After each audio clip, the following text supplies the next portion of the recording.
부산교육청이 지난달 28일 부산교육청 장학사 사망 사건과 관련해 교장 공모제 미지정 관련 악성 민원을 반복 지속적으로 제기한 A 학교장을 직권남용과 공무집행 방해 혐의로 경찰에 고발했습니다.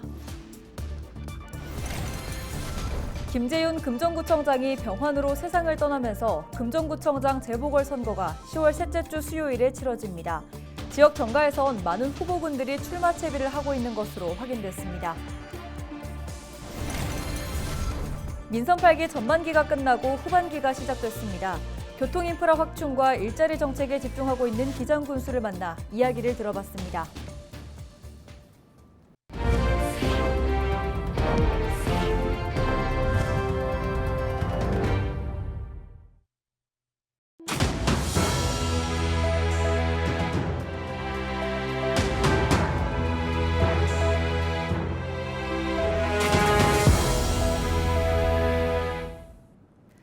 시청자 여러분 안녕하십니까? 헬로티비 부산뉴스입니다. 부산교육청이 지난달 28일 부산교육청 장학사 사망 사건과 관련해 교장 공모제 미지정과 관련 반복 지속적으로 악성 민원을 제기한 A 학교장을 직권남용과 공무집행 방해 혐의로 경찰에 고발했습니다. 부산교육청은 장학사의 사망과 다행복학교인 A학교 교장 공모제 지정 관련해 상당한 인과관계와 개연성이 있는지 조사했다고 밝혔습니다. 조사 결과 A학교의 교장 공모제 미지정이 관련 법령과 정당한 절차에 따랐지만 A학교장은 민원을 반복 지속적으로 제기한 것으로 드러났습니다.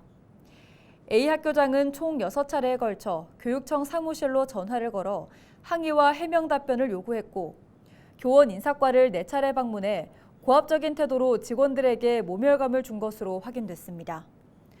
부산교육청은 숨진 장학사가 사적 영역에서도 민원을 받았는지, 국민신문고 민원 제기 과정에서 특정인의 지시와 선동이 있었는지 등 확인할 필요가 있다고 판단해 A 학교장을 경찰에 고발했습니다. 올해 재보궐선거는 10월 셋째 주 수요일로 확정됐습니다. 김재윤 구청장이 급작스럽게 별세하면서 금정구청장 선거도 이때 치러지게 됐는데요. 지역 정가에서는 김 구청장을 애도하는 분위기 속에서 많은 후보군들을 자천 타천 거론하고 있습니다. 보도에 김한식 기자입니다. 오는 10월 16일로 예정된 금정구청장 보궐선거. 선거 90일 전인 7월 5일부터 예비후보자 등록이 시작됩니다. 공무원이 출마할 경우 예비후보로 등록하기 전에 사직해야 합니다. 또 본 후보로 등록하려면 선거일 전 30일인 오는 9월 16일까지 물러나야 합니다. 예비후보자로 등록할 경우 제한적이지만 선거운동이 허용됩니다. 어깨띠 표지 또는 표지물 착용이 가능하고 전화를 통해 지지를 호소할 수 있습니다. 또 예비후보자 홍보물 발송은 물론 선거비용 제한액의 50%까지 후원금을 모금할 수 있게 됩니다. 보궐선거지만 사전투표도 진행됩니다. 10월 11일, 10월 12일 금정구에 설치된 사전투표소에서 오전 6시부터 오후 6시까지 투표할 수 있고 선거일에는 오전 6시부터 오후 8시까지 지정된 투표소에서 투표할 수 있습니다. 김재윤 구청장의 별세로 선거가 치러지는 만큼 지역 정가는 조심스러운 모습입니다. 국민의힘에서는 김천일 전 금정구의회 의원과 박성명, 최영남 전 시의원, 그리고 이준호 현 시의원이 거론되고 있습니다. 더불어민주당에서는 박인영 지역위원장과 정종민 전 시의원이 하마평에 오르고 있습니다. 여기에 정미영 전 금정구청장 복귀 가능성도 제기되고 있습니다. 하지만 보궐선거의 경우 공천권을 중앙당이 가지고 있어 전략공천 등의 변수도 배제할 수 없습니다.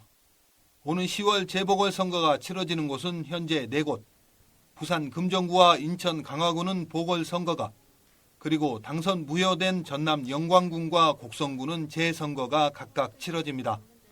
헬로티비 뉴스 김한식입니다. 민선 8기 전반기가 끝나고 후반기가 시작됐습니다. 헬로티비에서는 구군 지자체장을 만나 그간의 성과와 후반기 과제를 들어봤는데요. 기장군은 무엇보다 교통인프라 확충과 일자리 정책에 집중하고 있습니다. 보도에 안수민 기자입니다. 기장군은 각종 개발 사업이 추진되고 신도시가 들어서면서 최근 10년간 인구가 3만 명 이상 늘었습니다. 하지만 교통 인프라는 늘어난 교통 수요를 반영하지 못하고 있는 것이 현실입니다. 기장군의 도시철도가 연결된 곳은 안평역과 고촌역뿐이고 동해선 역시 지역 내 5개 역밖에 없습니다. 정관 신도시 등은 이마저도 연결되지 않아 버스가 유일한 교통수단입니다. 지난해 기장군이 군민을 대상으로 실시한 욕구조사에서도 최우선 정책 수요는 교통정책으로 나타났습니다. 기장군이 도시철도 정관선과 기장선 유치를 비롯해 KTX 정차역 유치에 사활을 거는 이유입니다. 군은 현재 예비 타당성 조사 중인 도시철도 정관선 건설에 드는 사업비 일부를 군비로 부담해서라도 타당성과 경제성을 확보하겠다는 입장. 도시철도 정관선 사업이 예비 타당성 조사를 넘어서 최종 확정될 수 있도록 혼신의 힘을 다하고 있습니다. 또한 우리 군은 오늘 10월경 최종 결정을 앞두고 있는 KTX 이염역 정차역 유치를 위해서도 노력하고 있습니다. 국토교통부, 부산시 등 관계기관에 유치 타당성 용역 결과 및 유치 건의서 등을 전달하면서 지역의 정주 매력을 높이기 위한 일자리 사업도 다각도로 추진되고 있습니다. 특히 기업 유치와 더불어 대학 등과 함께 맞춤형 인재를 양성하고 취업까지 연계하는 방식의 지원이 활발하게 이루어질 예정입니다. 한국 폴리텍 대학에서 2차 전지 학과를 개설하고 해당 분야의 전문 교육을 수료하게 되면 금양을 포함한 2차 전지 기업 채용으로 이어질 수 있도록 하는 것입니다. 또한 첨단 방사선 어과학 기술이 집적된 동남권 어과학 산업단지의 준공에 맞추어서 일반 입주 기업들과 상생 협력 관계를 맺고 맞춤형 일자리 양성 과정을 마련할 예정입니다. 관광 분야에서는 부산 촬영소와 OTT 플랫폼 거점 촬영 스튜디오가 새롭게 조성되고 일광유원지 일환에는 스포츠 종합타운이, 철마면에는 도시농업공원이 조성될 예정. 좌강천을 지방정원으로 등록하기 위한 노력도 이뤄지면서 주민들의 삶의 질이 한층 더 높아질 것으로 기대됩니다.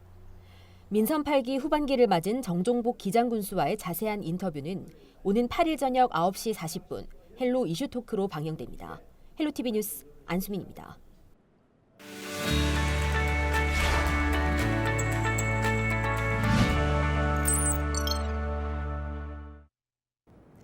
우리 지역 국회의원들의 활동 소식을 전해드리는 국회는 지금 시간입니다. 서동구 곽교태 국회의원이 낙동강유역 취수원 다변화 특별법을 공동 발의했습니다. 공동 발의한 낙동강 특별법은 안전하고 깨끗한 수돗물의 생산과 공급에 국가와 지자체에 책무를 부여하고 필요할 경우 예비타당성 조사 등의 면제를 골자로 하고 있습니다. 또 취수지역 일대 생활환경 개선을 위한 정비사업을 추진한다는 내용도 포함됐는데요. 부산에선 다양한 취수원 확보가 시급한 상황인데 해결의 실마리를 찾을 수 있을지 주목됩니다. 기장군 정동만 국회의원이 제22대 국회 들어 1호 법안과 2호 법안을 잇따라 대표 발의했습니다. 고준위 방사성 폐기물 관리시설 등에 관한 특별법안과 남북권 개발 특별법안인데요. 이미 고준위 방사성 폐기물 임시처리시설은 포화 상태인데 22대 국회에선 실마리를 찾아야 한다는 목소리가 큽니다. 다음은 해운대구을 김미애 국회의원 소식입니다. 김미애 의원이 대통령이 임명 가능한 국가 주요 직위의 자격 조건과 임명록 등을 명시한 한국형 플럼북 발간을 정례화하는 내용의 국가공무원법 일부 개정안을 대표 발의했는데요. 미국의 경우 대통령 선거에 맞춰 4년에 한 번 플럼북이라고 불리는 미합중국 정부 정책과 지원 공직을 발간해서 대통령의 인사 지침서로 활용하고 있다고 합니다. 중영도구 조승환 국회의원은 지역민과의 만남, 공식적인 첫 번째 행사를 열었습니다. 앞으로 조 의원은 주민과 직접 만나 지역 현안을 듣고 해결 방안을 찾기 위해 2주에 한 번 토요일 오후 2시 영도구 사무실에서 열 계획입니다. 이날 행사에도 많은 주민들이 참여해 상가 운영 문제와 수도 공급 불편 등 민원 상담을 진행했습니다. 지금까지 우리 지역 국회의원들의 활동 소식을 알아보는 국회는 지금이었습니다.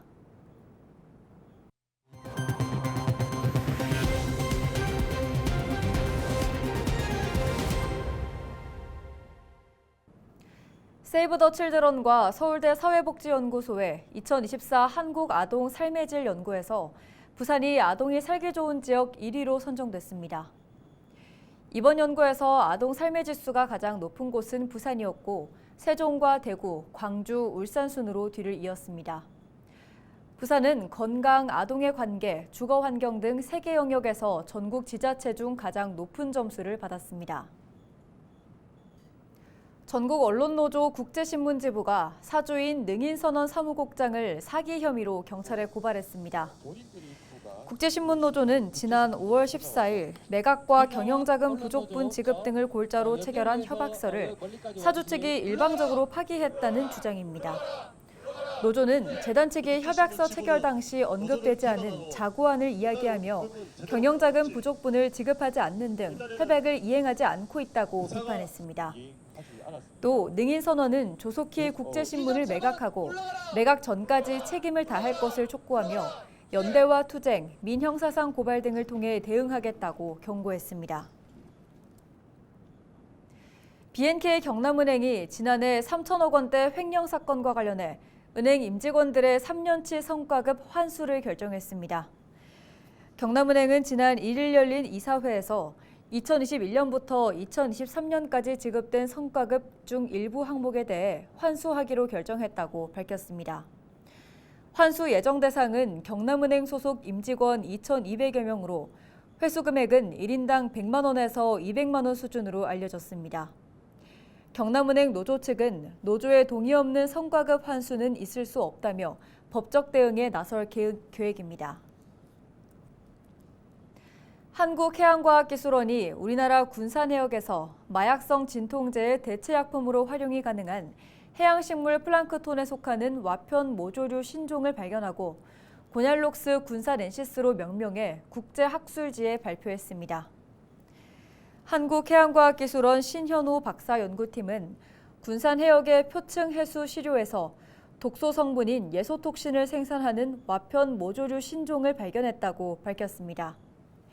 이 독소는 마약성 진통제 대체약품으로 활용이 가능하고 대량 배양을 통해 한국 연안에서 독소 출현을 모니터링하기 위한 표준 물질 생산에도 사용될 수 있을 것으로 기대되고 있습니다. 부산시와 KB국민은행이 친환경 노인 일자리를 제공하는 우리 동네 사회가치 경영센터와 고령층이 거주하는 노후주택을 고쳐주는 부산형 헤비타트 챌린지 사업 추진을 위해 업무 협약을 맺었습니다. 부산시는 두 사업의 운영과 홍보 등 업무를 총괄하고 KB국민은행은 사업 추진을 위한 사업비를 지원합니다. 이날 업무 협약과 함께 KB국민은행이 전달한 기부금 2억 9천만 원은 센터 5호점 조성과 부산형 헤비타트 챌린지 사업에 사용될 예정입니다. 거창 창포원이 경남 대표 생태관광지에 재지정됐습니다. 지난 2021년 생태관광지에 처음으로 지정된 창포원은 올해 재지정으로 3년 동안 생태체험 프로그램 운영과 홍보를 위한 재정 지원을 받게 됩니다. 창포원은 마음정원 가꾸기, 생태탐방 프로그램 등을 운영하고 있으며 하반기 3억 5천만 원을 들여 수달 서식지를 조성할 예정입니다. 올해 고성 공룡 세계 엑스포 입장권 예매가 시작돼 오는 10월 1일까지 계속됩니다. 고성문화관광재단은 올해 엑스포 입장권을 사전 예매할 경우 최대 40%까지 할인 판매한다고 밝혔습니다. 입장권 예매는 고성문화관광재단 누리집 등 온라인을 통해 가능합니다. 창원시의회 문순규 의원이 마산 국화축제 명칭 변경에 대한 시민 공개 토론을 제안했습니다. 문 의원은 창원시가 마산 가고파 국화축제 명칭 변경과 관련해 의회에서의 공론화와 별도로 시민 의견을 수렴하는 과정이 진행되어야 한다고 밝혔습니다. 이어 지역 방송사 TV 생중계나 온라인 생중계 등 형식과 관계없이 시민과 축제 관계자 등이 참여하는 공개 토론이 진행되어야 한다고 덧붙였습니다. 이상으로 뉴스를 마칩니다. 고맙습니다.